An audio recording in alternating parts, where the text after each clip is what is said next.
अस्सलाम वालेकुम। SM news के साथ मैं हूं मुक़द्दर रज़ा। SM न्यूज़ स्टूडियो में खुशामदीद। खबरों का सिलसिला बढ़ाते हुए हबशम करते हैं कराची से। कराची सुपर हाईवे पर रेस्टोरेंट जल गया। पुलिस के मुताबिक सुपर हाईवे पर रेस्टोरेंट में अचानक से आग भड़क उठी। आग रेस्टोरेंट में सर्दी के बायस रखी गई अंगीठी से लगी है। इसी हवाले से मज़ीद रिपोर्ट कर रहे हैं कराची से हमारे ब्यूरो चीफ जुल्फ़कार अली। जी जुल्फ़कार, बताइएगा क्या तफसीलात हैं आपके पास?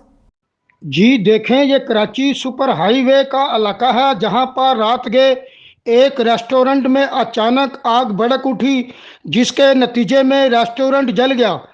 इस हवाले से पुलिस का कहना है कि आग लगने के वक्त रेस्टोरेंट में लोग भी मौजूद थे।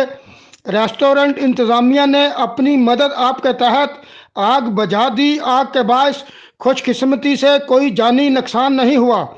ऐनी शाहिदीन का बताना है कि पुलिस ने मौके पर पहुंचकर आग बुझाने में इंतज़ामिया की मदद की।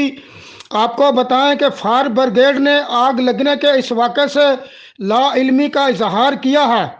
फायर ब्रिगेड हकाम के मुताबिक इन्हें आग लगने की इतला नहीं दी गई। जी बहुत शुक्रिया जुल्फ़कार, तफसीलात से आगाह करने के लिए। अब तक के लिए इतना ही। मज़ीद खबरों के लिए देखते रहिए SM न्यूज़।